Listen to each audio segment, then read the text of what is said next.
एक मेंढक अपने 3 बच्चों के साथ जंगल में नदी किनारे रहता था। उन चारों की दुनिया जंगल और नदी तक ही सीमित थी। बाहरी दुनिया से उनका कोई वास्ता नहीं था। खाते पीते बड़े आराम और मज़े से उनका जीवन कट रहा था।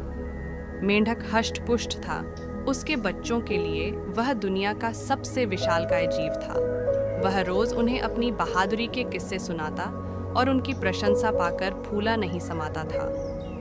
एक दिन मेंढक के तीनों बच्चे घूमते घूमते जंगल के पास स्थित एक गांव में पहुंच गए। वहां उनकी दृष्टि एक खेत में चरते हुए बैल पर पड़ी। इतना विशालकाय जीव उन्होंने पहले कभी नहीं देखा था। वे कुछ डरे, किंतु उसकी विशाल काया को देखते रहे। तभी बैल ने हुंकार भरी और मेंढक के तीनों बच्चे डर के मारे उल्टे पांव भागते हुए अपने घर आ गए। बच्चों को डरा हुआ देखकर जब मेंढक ने कारण पूछा तो उन्होंने विस्तार पूर्वक बैल के बारे में बता दिया।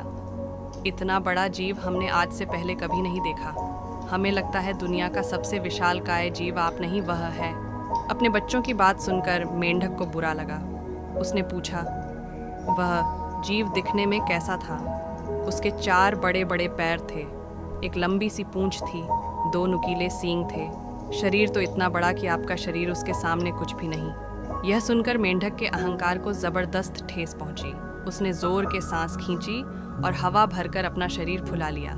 फिर बच्चों से पूछा, क्या वह इतना बड़ा था? नहीं, इससे बहुत बड़ा, बच्चे बोले। मेंढक ने थोड़ी और हवा भरकर अपना शरीर और फुलाया। क्या इतना बड़ा? नहीं नहीं और बड़ा। मेंढक ने जंगल के बाहर कभी कदम ही नहीं रखा था। उसे बैल के आकार का अनुमान ही नहीं था, किंतु उसने मानो जिद पकड़ ली थी कि अपने बच्चों के सामने स्वयं को नीचा नहीं दिखाना है। वह जोर से सांस खींचकर ढेर सारी हवा अपने शरीर में भरने लगा। उसका छोटा सा शरीर गेंद के समान गोल हो गया, किंतु इतने पर भी वह नहीं रुका। उसका शरीर में हवा भरना जारी रहा। उसने इतनी सारी हवा अपने शरीर में भर ली कि उसका शरीर वह संभाल नहीं पाया और फट गया। अपने अहंकार में मेंढक के प्राण पखेरु उड़ गए। इस कहानी से यह सीख मिलती है कि अहंकार हमेशा पतन का कारण होता है।